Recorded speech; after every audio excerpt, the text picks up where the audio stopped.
Oke, bismillahirrahmanirrahim. Assalamualaikum warahmatullahi wabarakatuh. Selamat pagi mahasiswa kelas A, yang pada kesempatan kali ini kita akan berdiskusi mengenai tentang, gastrointestinal drugs dan nutrition ya. Jadi ini sebenarnya mungkin, cukup erat ya, dengan keseharian, di mana penyakit-penyakit ini di sekitar kita itu banyak yang mengalami gitu ya, terkait dengan permasalahan gastrointestinal drugs. Mungkin ada mahasiswa yang bisa cerita penyakit apa yang berhubungan dengan pencernaan?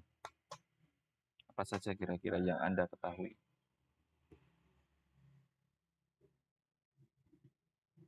Mah, apa? Asam lambung tinggi. Terus, apalagi? Apalagi kira-kira? Apakah hanya itu saja?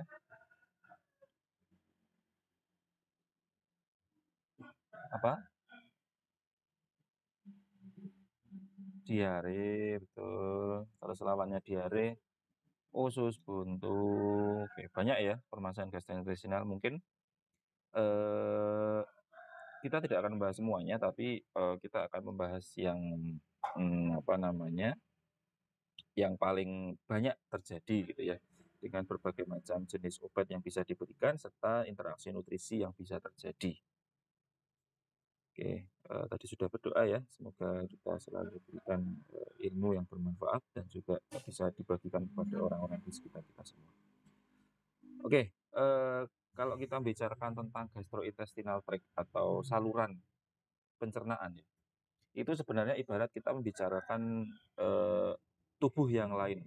Kenapa maksudnya tubuh yang lain? Jadi eh, di dalam tubuh kita ini itu kan diatur oleh yang namanya otak ya. Otak itu mengatur segala macam kegiatan yang kita lakukan, baik yang sifatnya moody atau membuat kita semangat, tapi juga bisa membuat kita tidak semangat atau apa namanya, misalnya stres gitu ya. Nah, di samping itu ada juga yang bisa mempengaruhi kinerja kita selain otak, dan pengaruhnya itu ternyata terjadi di dalam saluran pencernaan. Saluran pencernaan itu menjadi salah satu juga yang memiliki potensi besar membantu kinerja kita. Jadi ketika kita bahagia, ketika kita sedih, ketika kita stres itu juga akan berpengaruh di dalam saluran pencernaan. Bahkan terkadang bisa jadi pemicu terjadinya stres itu karena kejadian apa namanya, masalah yang ada di saluran pencernaan. Jadi saluran pencernaan itu ibaratnya sering dikiaskan oleh orang itu sebagai otak kedua. Jadi otak pertama adalah yang memang otak berada di kepala, yang kedua adalah di saluran pencernaan kita. Karena terkait dengan kita diberikan sinyal stres itu juga dari saluran pencernaan bisa. Makanya mungkin kalian mengenal namanya GERD atau gastrointestinal reflux esophagus. Nah, itu di mana adanya gas yang naik sampai kadang membuat kita sesak gitu ya. Nah, itu sebenarnya pemicu awal beberapa hal yang kita tidak sadari ya, seperti salah satunya kita mengalami stres. Jadi itulah kenapa kok saluran pencernaan menjadi sangat penting. Kita menjaga saluran pencernaan itu sebenarnya juga menjaga tubuh kita. Jadi kita tidak stres, kita bahagia, kita makannya enak, makannya juga teratur dengan baik. Nah, itu dipengaruhi oleh saluran pencernaan yang bekerja untuk mengolah, melakukan metabolisme, melakukan kemudian dikeluarkan atau diekspresikan. Itulah peran dari saluran pencernaan. Nah, di gambar sebelah kanan ini merupakan gambar di mana sebenarnya penyebab masalah-masalah saluran pencernaan itu tidak selalu makanan ternyata. Kadang-kadang kan kita selalu mengkambing hitamkan makanan, bahwa eh, kita makan terlalu banyak, atau kita tidak mengkontrol makanan yang tidak tinggi serat, atau kita makan yang terlalu tinggi asam, atau makan makanan atau minuman yang membuat iritasi pada lambung. Itu kan selalu seperti itu. Walaupun memang penyebab utamanya memang dipengaruhi sangat besar dari apa yang kita masukkan ke dalam tubuh kita. Nah, salah satunya yang kita masukkan ke dalam tubuh kita itu tidak selalu makanan, bisa jadi obat. Makanya bisa juga obat itu berinteraksi dengan eee, gut microbiota atau, apa namanya, bakteri-bakteri yang ada di dalam usus kita kan ada bakteri, ada yang membantu dalam mencerna makanan, memecahkan enzim, memecahkan, apa, protein ataupun karbohidrat ataupun makromolekul yang ada dalam tubuh kita itu kan dibantu oleh adanya mikrobiota di usus. Nah, mikrobiota di usus itu seperti contohnya Lactobacillus misalnya, itu berfungsi baik dalam membantu untuk mencegah adanya flak-flak yang menempel di usus dengan dia membantu menghancurkan beberapa makanan. Nah, tapi karena adanya terkadang obat yang kita konsumsi itu memiliki mekanisme kerja menghambat mikrobiota, sehingga apa? Misalnya kita konsumsi antibiotik ya. Kenapa antibiotik itu berbahaya sebenarnya? Karena tidak sadar kita memang antibiotik itu untuk membunuh bakteri yang jahat. Tetapi terkadang bisa juga bakteri yang baik itu juga ikut mati. Makanya diperlukan juga kesadaran kita untuk menyeimbangkan probiotik yang ada dalam tubuh kita. Karena bisa jadi permasalahan yang ada di saluran pencernaan itu juga diakibatkan dari obat yang kita konsumsi secara rutin, kita tidak sadar ternyata dia mempengaruhi jumlah mikrobiota yang baik di dalam tubuh kita. Dan ada beberapa obat lainnya yang juga bisa menunjang kejadian masalah di saluran pencernaan seperti misalnya obat-obat jenis non-steroid anti-inflamatori atau untuk anti nyeri, di mana dia akan meningkatkan asam lambung. Ya, pasti terjadi. Dia termasuk obat keras, contohnya asam mefenamat, contohnya kalium diklofenak, contohnya adalah antalgin. Ya, dia memiliki gugus asam ya, di mana pasti ketika kita konsumsi akan menaikkan keasaman lambung. Ketika asam lambung ataupun lambung kita tidak terlindungi dengan baik mukosanya dan asam lambungnya itu terlalu tinggi, maka akan terjadi pengikisan di dalam saluran lambung atau di dalam perut ini atau bisa berpengaruh sampai ke usus juga. Gitu, itulah perjalanan atau cerita sedikit terkait dengan gastrointestinal tract atau saluran pencernaan. Nah, permasalahan gastrointestinal disorder itu apa? Oh, sebenarnya banyak sekali ya. Bahkan tadi ada yang menyebutkan bahwa usus buntu ya, usus buntu ya bisa juga termasuk ke dalam kasus gastrointestinal disorder atau permasalahan gastrointestinal. Tapi yang paling banyak terjadi adalah yang pertama GERD ya, gastroesophageal reflux disease. Reflux ini artinya tekanan terbalik. Harusnya tekanannya itu kan kalau kita makan lambung mengolah dia akan turun ke usus ya. Tapi pada kesempatan tertentu gasnya itu malah jadi naik.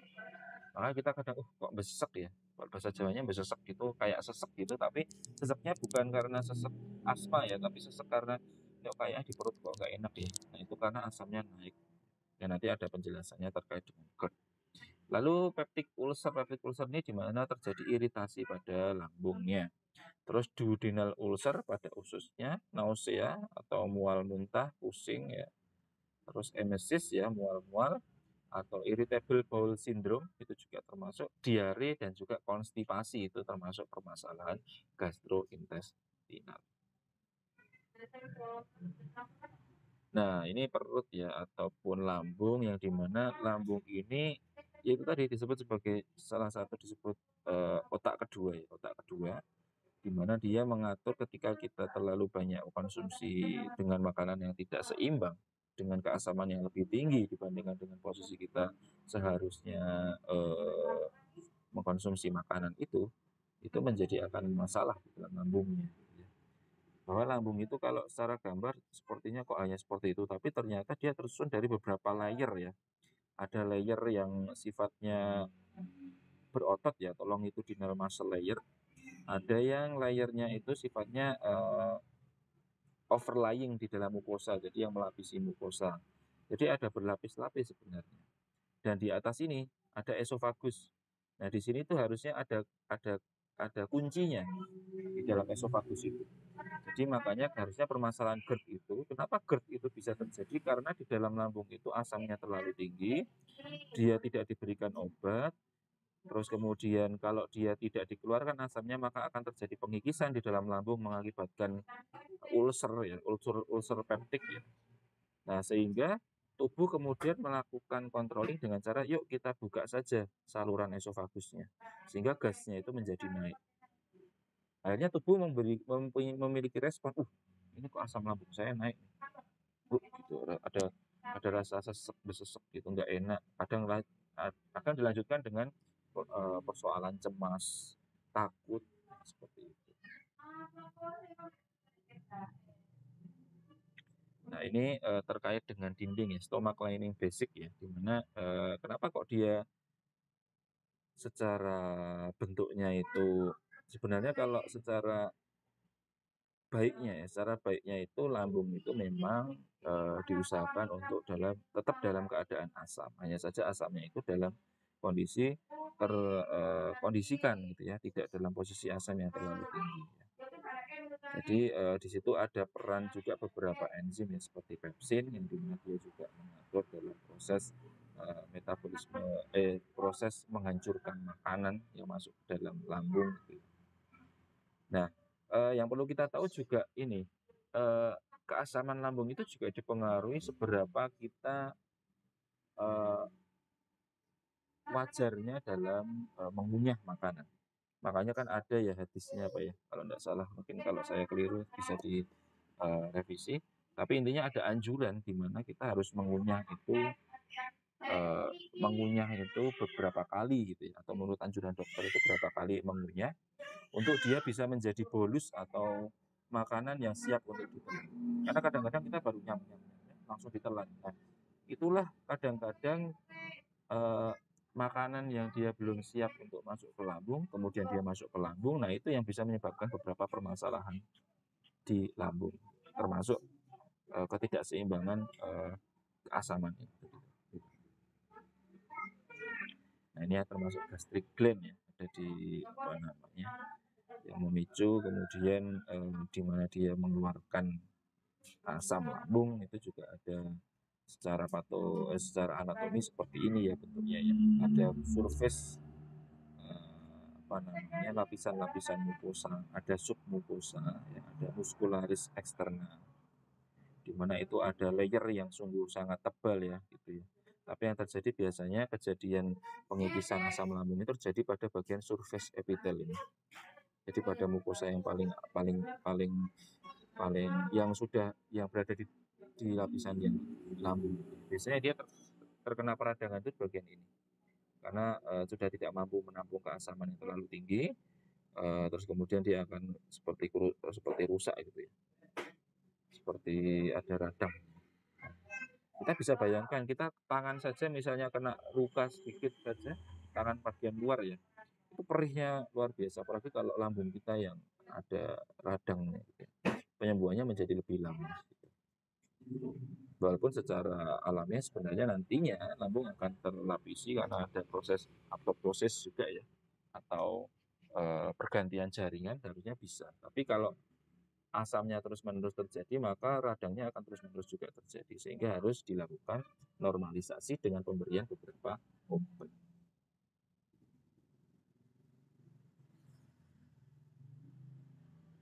Nah ini gastric mucosal barrier. Gastric mucosal barrier ini adalah dinding mukosa yang memiliki sebagai memproteksi jaringan epitel yang ada di perut dan juga duodenum, agar kondisinya itu ketika diberikan asam tidak mengalami iritan. Itu adanya mukosa, lapisan mukosa. Nah, lapisan mukosa ini yang ketika asamnya tinggi, maka lapisan mukosa yang sebagai benteng proteksi awalnya itu akan menjadi terkikis dan terkikis. Sehingga ada juga obat yang bertujuan untuk melapisi dinding mukosa, yaitu sukralfat kalau pernah dengar. Biasanya kalau mengalami gangguan mah sudah kronis ya, itu kan sering konsumsi sukralfat biasanya, itu bertujuan untuk melapisi dinding lambung. Nah ini sekresi asam lambung kita lewati saja, ini juga sekresi pepsin dan pepsinogen. Ini kuncinya yang ada di intestinal atau di dalam perut kita itu ada peran dari neurotransmitter yang membawa sinyal dari saraf ya, yaitu serotonin. Serotonin inilah yang berfungsi untuk melakukan stimulasi-stimulasi seperti stimulasi saraf yang ada di saluran intestinal dan juga stimulasi saluran mukosal. Nah, serotonin ini di usus ya, di mana dia berfungsi juga untuk membuka dan menutup seperti itu. Terus elastisitas itu juga peran dari serotonin. Tapi memang ternyata serotonin namanya saja neurotransmitter ya, memberikan sinyal ya. Itu harus juga sinyalnya diberikan dengan jumlah yang pas. Ketika jumlah yang diberikan terlalu banyak atau ibarat kamu kalau makan terlalu banyak kan jadinya terlalu kenyang. Nah, ketika dia terlalu banyak, too much mucosal serotonin availability, maka akan terjadi diare dan juga mual muntah ya. Sampai bisa dispepsia atau kembung rasanya. Kalau dia terlalu banyak mucosal serotonin. Tapi kalau terlalu sedikit ya, maka kerja usus menjadi lambat. Maka akan ada namanya konstipasi. Itu sebenarnya perannya si serotonin itu di situ. Ketika dysfunction atau jumlahnya itu terlalu banyak akan menyebabkan diare karena kerja usus menjadi lebih tinggi. Kalau dia terlalu sedikit ya, too little, maka akan terjadi konstipasi. Nah, yang pertama kita akan bicarakan tentang GERD ya, gastroesophageal reflux disease. Di mana ini merupakan sering sekali ya masyarakat itu semakin berat tekanan kerja misalnya, semakin banyak tugas misalnya mahasiswa, atau semakin bertambahnya usia dengan degenerasi fungsi, itu juga bisa mempengaruhi adanya timbul penyakit namanya GERD. GERD ya, GERD itu terjadi karena seharusnya kunci yang ada di dalam sini, dia sebenarnya tidak naik nih. Tapi ketika ada seharusnya esofagus itu ada posisi istirahat dan ada posisi bekerja. Tapi kemudian karena terjadi misalnya kegagalan atau misalnya tumor ataupun kanker ya, ataupun misalnya memang ada gangguan di situ atau memang terlalu banyak keasaman lambung sehingga kemudian akan terjadi GERD-nya itu atau menjadi naik keasaman lambungnya. Dan di bagian esofagus itu juga bengkak karena keasaman lambungnya juga menumpuk di situ yang seharusnya dia menjadi kunci tidak naiknya asam lambung. Nah, apa yang menyebabkan GERD itu? Memang paling banyak adalah dari makanan, asam lemak, terus alkohol, kafein ya, kafein jelas ya karena bisa meningkatkan keasaman lambung juga. Terus smoking ya, obesitas adanya penumpukan beberapa flak lemak itu juga berpotensi untuk mengalami GERD. Pregnancy ya, karena ada dorongan atau ketidakseimbangan hormon juga bisa mengakibatkan GERD. Dan juga terakhir stres.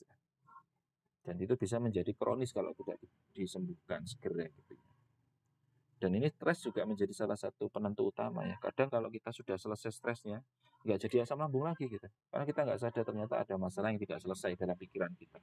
Ketika itu resolve atau itu sudah selesai, maka kemudian tubuh akan kembali normal lagi terkait dengan pengeluaran asam lambung menjadi normal. Esofagus juga kembali normal seperti itu.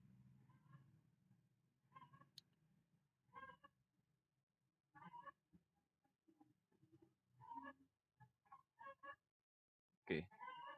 Terus kemudian selain itu ya sebenarnya obatnya sama ya, adanya penyakit GERD, adanya penyakit peptic ulcer. Kalau peptic ulcer itu di mana kemudian adanya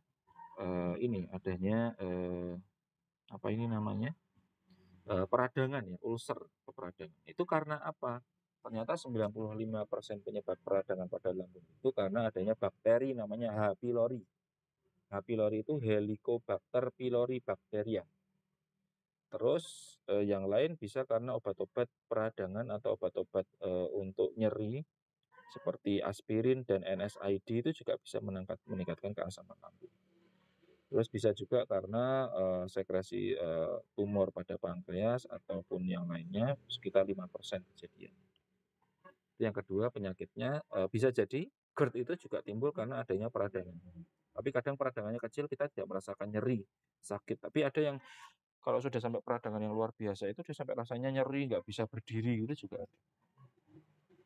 Nah, bagaimana treatmentnya atau bagaimana mengobati terkait dengan kejadian heartburn ataupun GERD ya, naiknya asam lambung terus jadi panas seperti sesak gitu ya. Ada juga peptic ulcer disease ya, itu kita bisa menggunakan beberapa jenis obat ini. Antasida itu golongan awal. Terus yang kedua bisa H2 reseptor blocker, bisa mucosal protektif, bisa proton pump inhibitor, antikolinergik, antimikrobial, dan prostaglandin analog. Nanti kita akan bahas satu persatu. Nah, ini yang pertama antasida. Ada mahasiswa yang di sini belum pernah minum obat antasida? Pernah ya? Belum ya, alhamdulillah, berarti masih diberikan kesehatan dalam lambung. Tapi ada yang dia menjadi rutin ya kadang-kadang. Gitu. Banyak trigger yang memicu dia untuk kemudian minum obat antasida ini.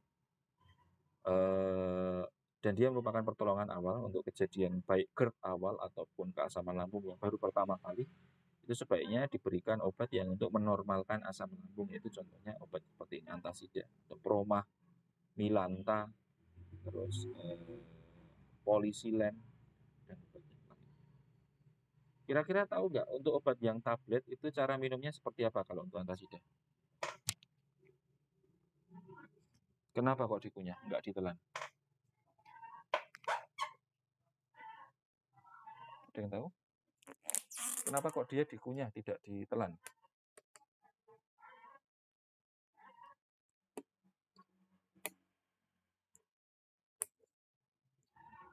Oke, apakah biar lebih maksimal? Karena memang kerjanya adalah mekanismenya adalah menetralkan asam lambung. Nah, asam lambung ada di mana? Di lambung. Ketika dia ditelan, maka kan lambung malah akan mengeluarkan asam dulu untuk memecahkan si obat itu ya. Karena obat itu bisa terpecah menjadi granul atau kecil-kecil itu karena juga ada proses pemecahan oleh asam lambung. Jadi dengan kita mengunyahnya dulu, maka dia akan menjadi sudah butiran-butiran kecil yang ada di dalam lambung, berfungsi mengikat atau menormalkan lambung, menormalkan keasaman lambung. Itulah fungsi dari antasida. Jadi antasida itu class of medicine that neutralize acid in the stomach. Jadi di mana dia berfungsi untuk menormalkan atau menetralisir asam lambung ya. Di mana di dalamnya itu ada aluminium, kalsium, magnesium, dan sodium bikarbonat. Ada beberapa jenis tertentu seperti Promah itu ada tidak hanya aluminium dan sodium saja, tapi ada simetikon. Simetikon ini fungsinya adalah untuk mengeluarkan gas. Jadi nanti bentuknya bisa, mohon maaf, keluarnya jadi kentut atau jadi mengeluarkan gas yang terlalu banyak itu sehingga ada ditambahkan simetikon di dalam obat-obat antasida. Antasida itu mengandung alkali. Alkali itu berarti sifat obatnya adalah basa.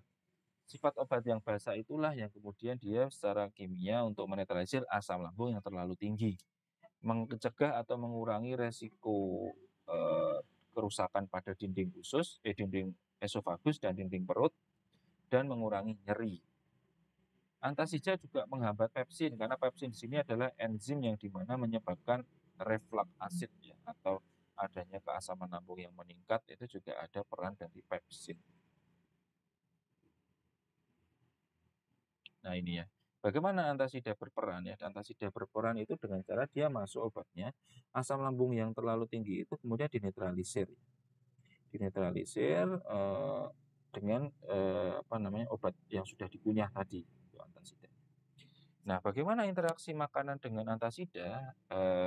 Sejauh ini untuk antasida sendiri hindari konsumsi bersamaan dengan beberapa makanan yang mengandung vitamin tinggi dan juga serat tinggi gitu ya, karena itu akan menjadi percuma ketika konsumsi serat tinggi dan kita mengkonsumsi antasida. Gitu.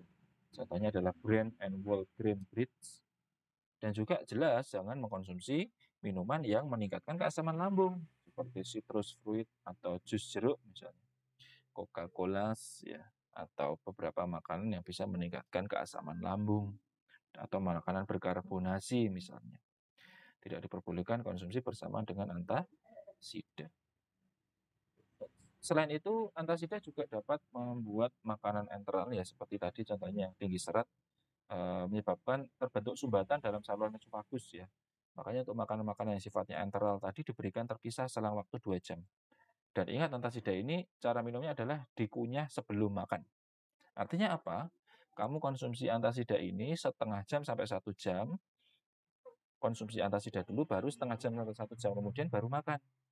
Jangan habis kamu minum antasida OI, terus kamu 5 menit makan, itu sama saja kamu minum antasida saat makan. Akan menjadi tidak potensial atau menjadi tidak efektif makanan yang kita konsumsi. Karena selain itu antasida bisa menurunkan absorpsi zat besi yang ada di dalam makanan, sayuran, ataupun vitamin-vitamin. Sehingga harus diberikan terpisah selama waktu kurang lebih 2 jam. Ada pertanyaan sampai sini dulu?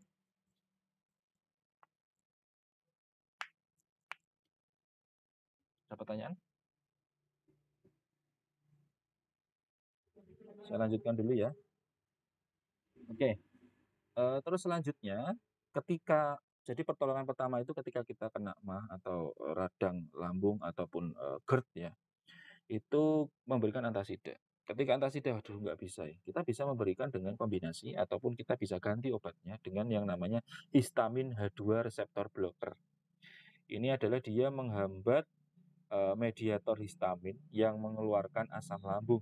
Mediator histamin itu sebenarnya mediator alergi yang tipe H2 itu yang mengeluarkan keasaman lambung. Ketika dia reseptornya itu dihambat, maka asam lambung di dalam tubuh tidak akan keluar.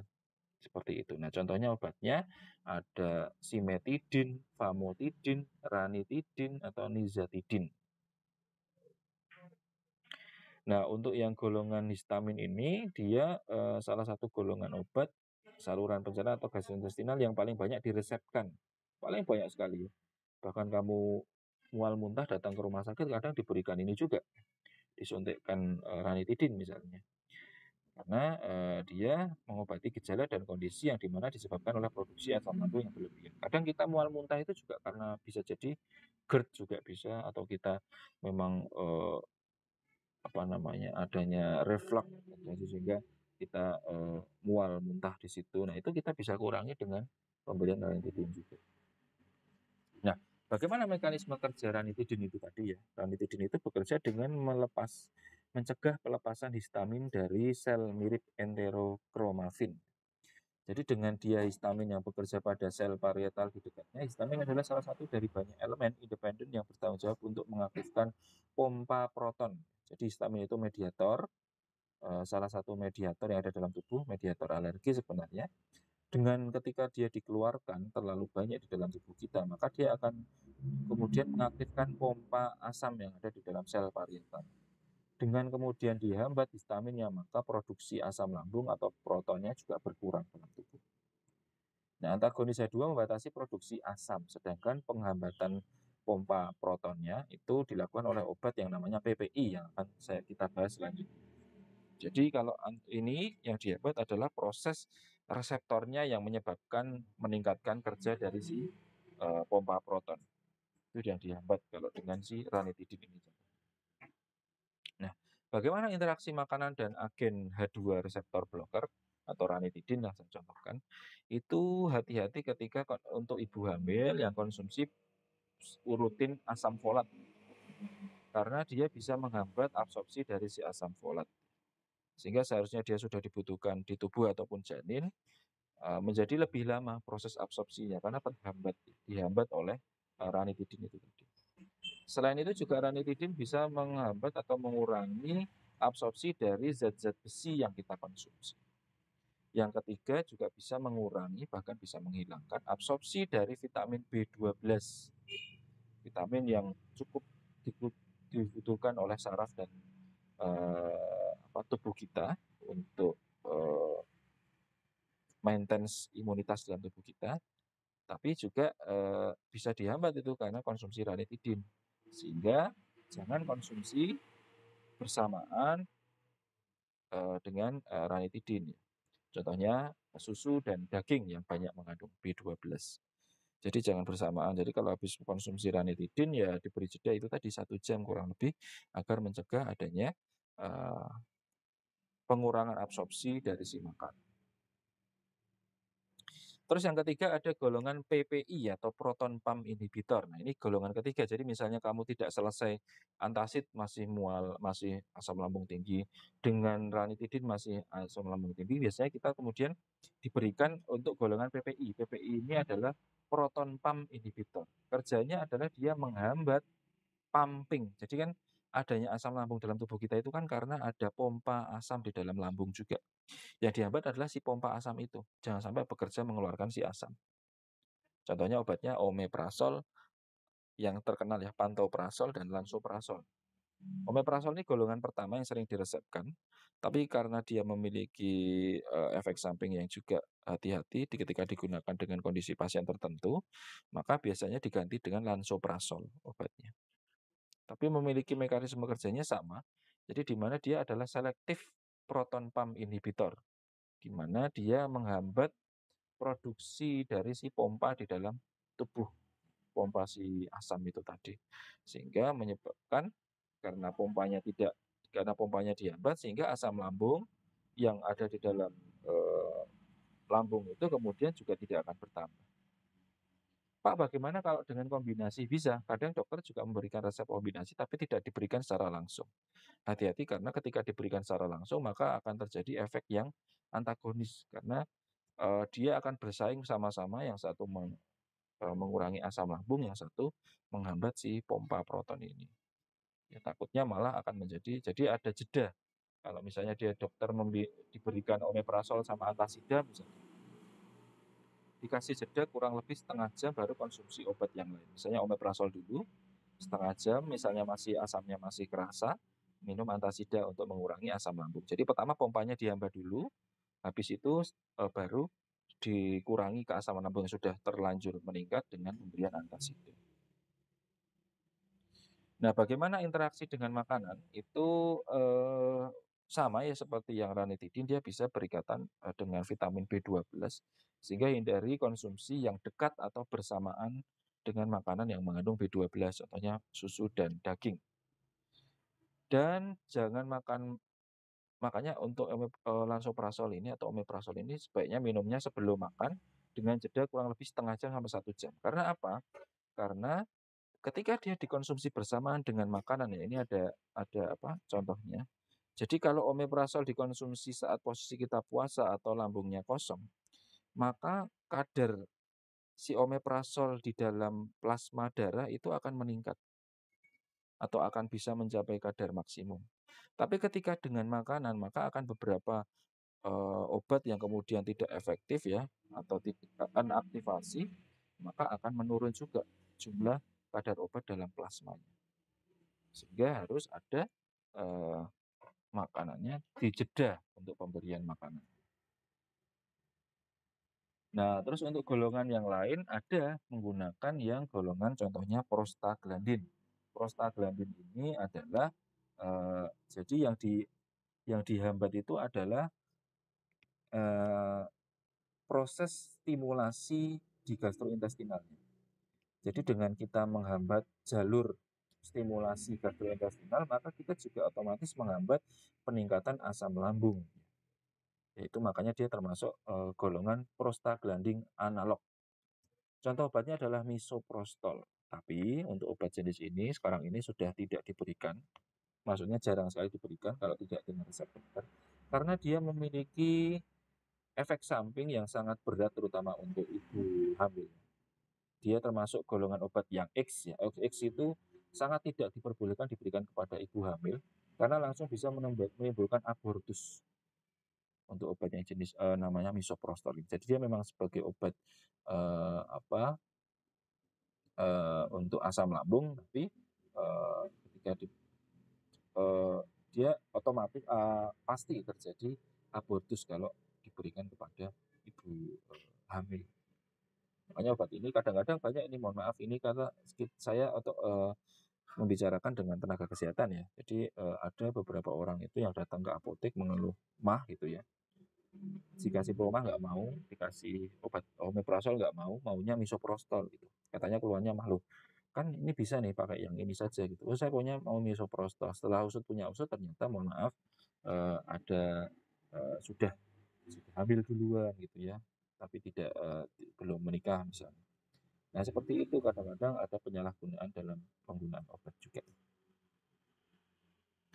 Terus yang kedua adalah antikolinergik ya. Antikolinergik itu menghambat sekresi asam lambung dengan cara menghambat reseptor asetilkolin. Reseptor asetilkolin ini yang juga berfungsi untuk mengeluarkan si asam lambung ya. Karena dia bekerja bersamaan dengan histamin untuk meningkatkan pompa proton. Dengan antikolinergik dihambat, maka contohnya obatnya pirenzepin, maka otomatis sekresi asam lambung juga akan dihambat.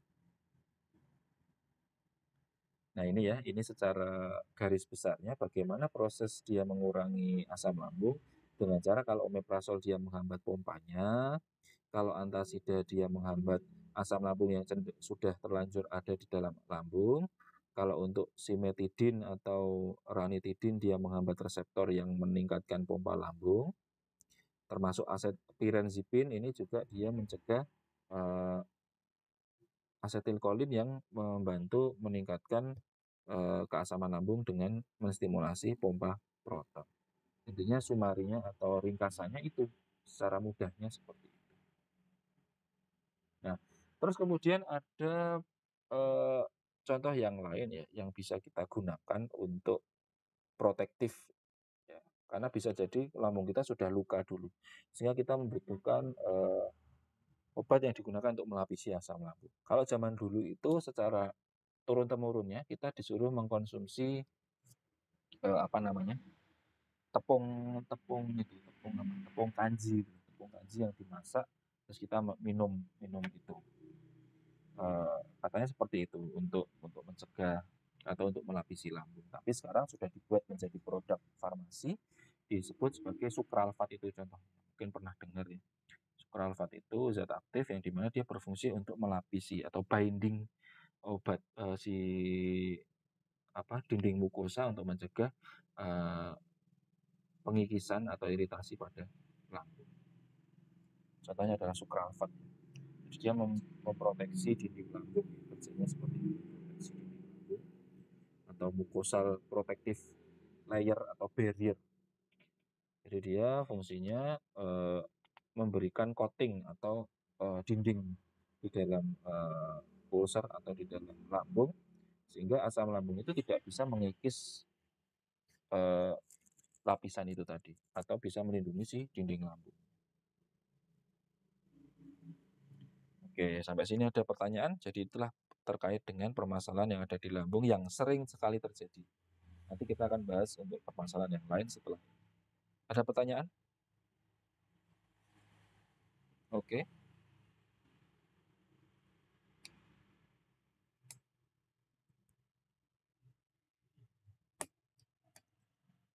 Oke. Wah, pertanyaannya complicated ya. Oh iya, bisa. Ada lagi pertanyaan?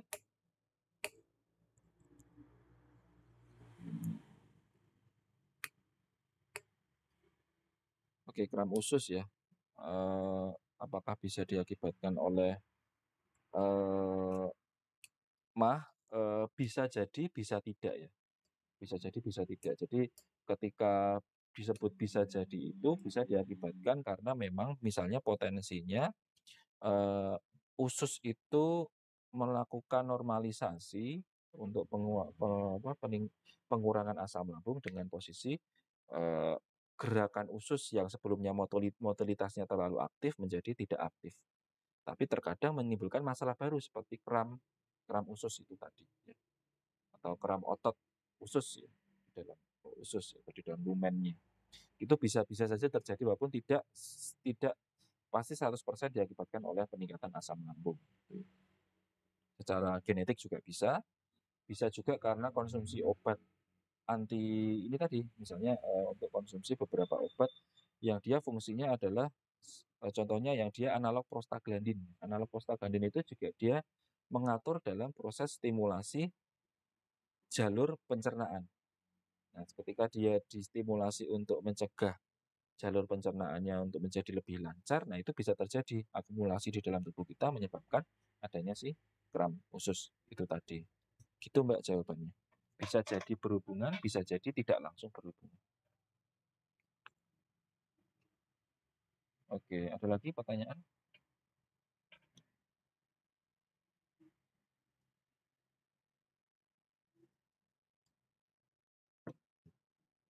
Ada pertanyaan? Bisa dipahami ya? Lanjut? Saya lanjutkan ya. 9:30 ternyata. Oke, lalu kemudian permasalahan yang lain adalah kalau tadi terkait dengan penyebabnya asam lambung ya, sebagai momok utama. Nah, terus kemudian ternyata bisa jadi asam lambung itu merupakan eh, hasil sekunder, hasil kesalahan tubuh dalam meminimalisir resiko adanya infeksi. Contohnya adalah infeksi Helicobacter pylori.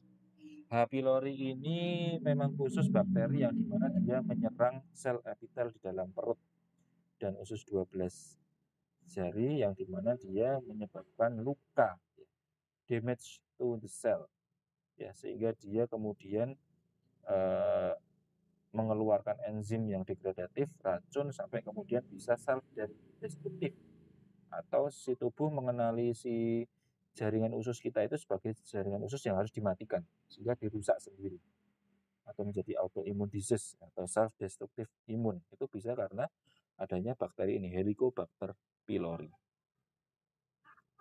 Nah, anti H. pylori terapi itu kita bisa berikan biasanya ya, kalau secara guideline-nya, panduannya adalah kita konsumsi dengan triple terapi. Triple terapi ini selama 7 hari efektivitasnya kurang lebih 80% sampai 85%. Yaitu konsumsi proton pump inhibitor, contohnya omeprazol, ditambahkan dengan amoxicillin atau tetrasiklin, dan ditambahkan metronidazole dan clarithromycin, atau ini 2 antibiotik plus 1 omeprazol untuk menghambat atau mematikan H. pylori di dalam tubuh kita. Ya. Atau bisa ditambahkan quadruple terapi dengan ditambahkan bismuth di dalam terapi. Bismuth ini untuk mencegah anti konstipasi atau anti bisa untuk mual, juga bisa untuk mencegah kembung ditambahkan di bismuth. Tapi hati-hati ya, bahwa karena kita konsumsi 2 antibiotik, maka kita harus memperhatikan makanan yang kita konsumsi ketika kita konsumsi antibiotik. Contohnya itu tadi, amoxicillin, tetrasiklin yang dikombinasikan dengan metronidazole. Nah, itu hati-hati karena dia beberapa antibiotik itu yang jelas yang badly ya, dia bisa mencegah atau mengurangi jumlah mikroba yang ada di dalam usus kita. Yang kedua, hati-hati dengan kita saat konsumsi terutama grapefruit ya, atau jeruk bali yang sangat sering sekali saya ulang-ulang bahwa dia secara penelitian paling banyak itu menyatakan bahwa tidak boleh dikonsumsi bersamaan dengan antibiotik. Yang kedua adalah mengurangi obat-obat yang dimana mengandung kalsium ataupun makanan yang mengandung tinggi kalsium, karena beberapa ilmu pengetahuan menyatakan bahwa beberapa kalsium bisa berinteraksi dengan absorpsi dari si antibiotik. Ya. Sehingga ketika mau konsumsi beberapa makanan atau minuman, misalnya susu yang mengandung kalsium, maka tolong minumnya itu setelah konsumsi antibiotiknya selesai. Misalnya 5 hari konsumsi antibiotik, ya sudah minumnya 5 hari, baru setelah itu bisa konsumsi susu misalnya mengandung kalsium. Terus alkohol jelas ya, mixing alcohol antibiotik can lead to a host and unpleasant side effect. Banyak sekali efek sampingnya ketika konsumsi bersama dengan alkohol. Terus gula dan juga yeast ini contohnya misalnya apa itu, beberapa jenis jamur itu untuk dihindari ya. Beberapa makanan atau yogurt ya, misalnya yogurt ataupun gula, yang dimana untuk makanan yang tinggi gula dan yogurt itu bisa jadi gini, kadang-kadang bisa jadi infeksi di dalam tubuh kita itu akibat si bakteri ataupun jamur itu makan asupan nutrisi yang ada dalam tubuh kita karena terlalu tinggi. Contohnya adalah diabetes ataupun gula. Gula dan yeast atau yang dibutuhkan dalam tubuh kita, itu ternyata menjadi asupan makanan untuk beberapa bakteri. Dengan kita mencegah dulu makanan yang tinggi gula dan yeast, itu juga mencegah kita memberi makan organisme yang patogen yang ada di dalam tubuh kita. Seperti itu. Makanya kita harus memaintain juga jumlah gula yang kita konsumsi. Terus juga nutrition interact with antibiotik, yang ini sifatnya good. Good di sini adalah contohnya ada kita sebaiknya, karena ketika kita konsumsi antibiotik akan ada beberapa mikroba yang baik juga ikut mati, maka kita harus rutin juga konsumsi seperti prebiotik, probiotik, yogurt. Tapi yogurt jelas kita harus ada waktu yang tidak bersamaan, yang cukup jauh rentangnya ya. Terus kemudian kimchi atau fermentasi soy product ya, bisa. Terus untuk makanan yang tinggi vitamin K, di mana antibiotik treatment dapat menyebabkan vitamin K defisiensi, sehingga kita membutuhkan balancing dengan kita konsumsi makanan yang tinggi vitamin K. Terus bisa juga dengan coconut oil atau minyak kelapa, di mana dia mengandung mengurangi resiko antibiotik dan related yeast infection. Itu. Lalu kemudian ada IBD atau inflammatory bowel disease ya, di mana ini masuknya ke ada yang sampai ke bloody diare, diarenya itu berdarah. Terus bisa kemudian menyebabkan resiko-resiko peradangan di dalam usus ya. Ada juga Crohn disease ya, di mana terus yang dirasakan seperti nyeri perut, diare, berat badannya menurun, obstruktif intestinal terjadi. Nah, IBD ini treatmentnya adalah dengan kita resolve akut episode, dengan kita mengurangi, kan rasanya yang dirasakan tuh diare terus menerus, kita minum obat diare tetap diare, bahkan sampai berdarah misalnya, itu masuknya ke IBD. Nah, treatmentnya itu bagaimana pengobatannya, dengan kita mengurangi episode yang sifatnya akut tadi, yang terus menerus diare, dan mengurangi kepanjangan dari IBD ini, maksudnya resiko yang terlalu panjang penyakitnya. Maka diberikan beberapa terapeutik, contohnya adalah obatnya aminosalisilat, kortikosteroid, contohnya dexamethasone, terus ada obat thiopurin, ada methotrexate, ada silosporin, dan ada infliximab. Ini tergantung dari gejalanya dulu. Kalau gejalanya masih ringan, kita bisa konsumsi aminosalisilat dan kortikosteroid. Tapi ketika sudah sampai kronis, maka kita harus menggunakan agen obat lain, contohnya thiopurin, methotrexate, dan siklosporin. Nah, ini untuk obat yang secara gejala ringan ya. Aminosalisilat, ini kortikosteroid, contohnya adalah prednisolon. Itu juga bisa menghambat peradangan, jalur peradangan, dengan mengurangi interleukin tes transkripsi, sehingga juga menghambat peradangan yang terjadi di saluran pencernaan, sehingga mencegah resiko lebih parah IBD itu menjadi lebih berkurang. Terus contohnya thiopurin, thiopurin ini contohnya azathioprin sama mercaptopurin. Ini menghambat ribonukleotida sintesis ya, dan kemudian menginduksi meningkatkan sinyal apoptosis jaringan. Jadi jaringan yang sudah rusak karena IBD tadi, irritable bowel syndrome atau bowel disease,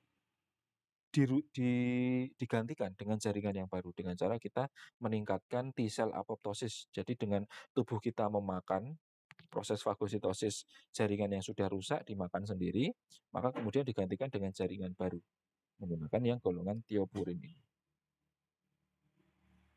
Terus kemudian methotrexate ya, ini juga menghambat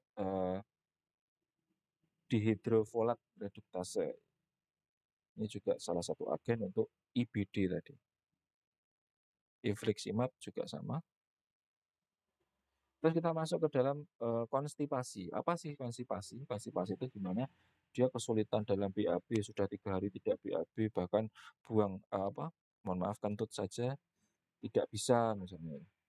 Itu karena apa? Ternyata reasonnya bisa jadi karena kita kekurangan cairan, bisa jadi kita makan yang tidak tinggi serat, bisa karena obat-obatan yang mengakibatkan dia lemahnya usus. bisa karena kehamilan, bisa karena stres, bisa karena usia, ya, bisa karena lifestyle. Treatmentnya dengan kita mengkonsumsi makanan yang tinggi serat, bisa dengan pepaya, bisa dengan beberapa sayuran, minum beberapa jumlahnya tercukupi. Aktivitas fisik juga perlu, adanya pijatan pada bagian perut, ya, dan juga bisa diberikan pengobatan. Itu untuk yang konstipasi. Nah, konstipasi sendiri untuk efektifnya itu memang dia mengubah gaya jumlah makanan. Tapi apabila gagal, maka kita harus menggunakan obat yang sifatnya adalah laksatif. Laksatif ini membantu dalam menghancurkan atau melancarkan pencernaan. Nah, laksatif ini kerjanya adalah dia meningkatkan cairan, fluid content yang ada di dalam usus. Dengan kemudian ditingkatkan cairannya, maka atau terlubrikasi, maka kemudian akan terjadi stimulasi yang lebih tinggi di dalam ususnya untuk meningkatkan proses pembuangan karena konstipasi tadi. Nah, ini contohnya agen yang merupakan laksatif yang sifatnya group. Ada pilisium, ada bren, ada metil selulosa. Ada yang sifatnya sebagai salin atau dia menormalkan cairan dalam tubuh, atau yang sifatnya osmotik laksatif. Contohnya adalah laktulosa, ada bisa sodium fosfat atau polyethylene glycol, atau PEG, itu juga sebagai osmotik laksatif. Untuk yang dia sebagai emulsion atau dia berfungsi untuk memberikan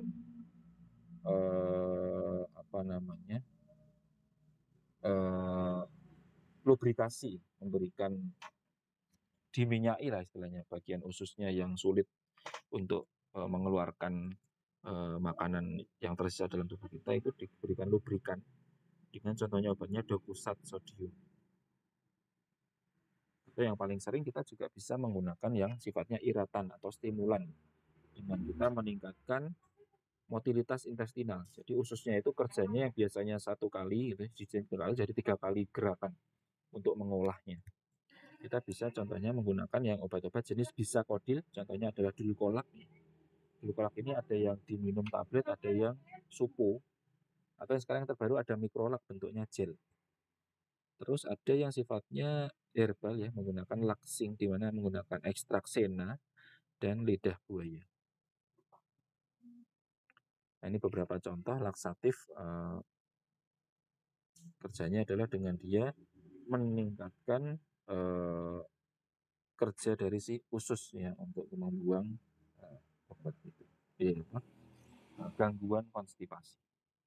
Terus kemudian diare. Diare ini juga kadang sering. Diare itu bisa diakibatkan karena racun, karena seringnya adalah pasti ada patogen. Bisa patogennya karena racun, keracunan makanan. Bisa karena mikroorganisme seperti Shigella, Salmonella, E. coli. Bisa karena makanan juga. Makanan dalam hal misalnya diarenya itu karena kita nggak sadar kita konsumsi misalnya daun jati. Nah, herbal daun jati itu, daun jati Belanda itu memang berfungsi sebagai laksatif tuh. Jadi tapi kalau terlalu banyak, kita malah menjadi encer, ya, jadi diare, karena dia meningkatkan sekali motilitas dari si usus. Seperti itu contohnya. Nah, indikasinya bisa diberikan kurang lebih 2-3 hari. Terus diare pada anak maupun pada dewasa sama pemberiannya, diakibatkan juga sama oleh beberapa. Nah, contohnya anti diare itu contohnya adalah Imodium. Mungkin pernah dengar, ya. Imodium atau contohnya loperamid. Loperamid ini dia biasanya adalah salah satu agen paling utama untuk terjadinya diare. Cara konsumsinya adalah kalau saat diare sudah 4 kali 5 kali, konsumsi ini 1 tablet dulu. Ketika masih diare maka minum 2 tablet kemudian. Itu contohnya untuk Imodium. Tapi harganya mungkin lebih mahal ya untuk Imodium ini. Tapi hati-hati, kalau terlalu banyak itu maka akan terjadi malah bisa menjadi konstipasi. Jadi kan kebalikan, ya. Jadi kalau diare itu lawannya adalah konstipasi. Kalau terlalu banyak obat anti diare, maka akan terjadi ususnya itu malas gerak, atau gerakan peristaltik usus itu menjadi jadi terhambat. Nah, itu tadi bisa mengakibatkan resiko kram usus itu juga bisa diakibatkan oleh konsumsi obat, contohnya adalah obat-obat anti diare yang terlalu banyak konsumsinya kita gunakan. Nah, ini penyebab diare bisa karena Clostridium difficile. Sehingga kalau misalnya diberi untuk yang diarenya karena bahkan warna diarenya ada, maaf misalnya fesesnya itu ada berlendir misalnya atau warnanya menjadi lebih hijau. Nah, itu mungkin ada karena bakteri itu. Nah, maka harus diberikan antibakteri atau antibiotik, contohnya vancomycin atau metronidazole untuk treatmentnya.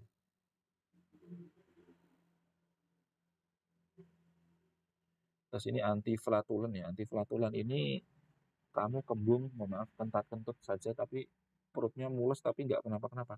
Kentat-kentut aja itu namanya antiflatulen. Nah, ini biasanya kamu bisa konsumsi antasida itu juga bisa karena di dalam antasida itu sudah ada simeticon. Simeticon itu agen obat yang berfungsi untuk merelief atau mengeluarkan jumlah gas yang terlalu tinggi dalam tubuh kita. Terus vomiting atau emesis ya. Vomiting atau emesis itu biasanya diakibatkan karena di dalam otak kita, di cortex cerebralnya itu ada sinyal untuk kemudian menyebabkan kita mual muntah.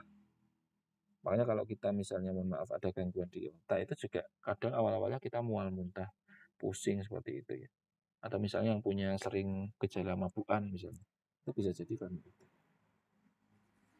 Di mana adanya motion sickness misalnya ibu hamil karena ada gangguan pada vestibular apparatus atau kita saying something repulsive itu adanya di otak, di korteks, atau kita adanya racun kemudian efeknya kita harus mual muntah, maka ada dari vagal afferent ya, vagus efferent ya, dimana dia mengatur untuk memberikan sinyal dari otak ke lambung untuk kemudian mengeluarkan keluar dari tubuh kita atau kemudian mual muntah itu tadi. Nah, untuk mual muntah kita bisa menggunakan contohnya domperidon atau ini bisa secara herbal menggunakan ipecac ya. Ipecac ini dari akar dari tanaman Ipecac cuanha bisa untuk menginduksi emesis. Nah, untuk ini tadi yang menyebabkan bisa jadi karena dia menginduksi adanya mual muntah, bisa karena kondisi menggunakan obat ini. Nah, ini untuk yang anti emetiknya itu bisa beberapa obat seperti skopolamin bisa, terus histamin contohnya promethazine bisa, terus ondansetron bisa, domperidon juga bisa. Jadi antiemetik itu bisa jadi juga dipengaruhi oleh penyakit yang ada di dalam tubuh kita, misalnya kanker. Setelah kemoterapi maka diberikan obat dopamin agonis untuk mencegah mual muntah yang terlalu banyak. Atau ini bisa ondansetron yang mencegah adanya pengeluaran histamin juga. Untuk mual muntah bisa biasanya kalau di rumah sakit itu disuntikkan ondansetron. Oke, gitu saja yang bisa saya sampaikan. Terima kasih. Semoga bermanfaat. Kita lanjutkan dengan bertanya jawab ya. Mungkin kalau ada pertanyaan atau diskusi bisa ditanyakan. Terima kasih.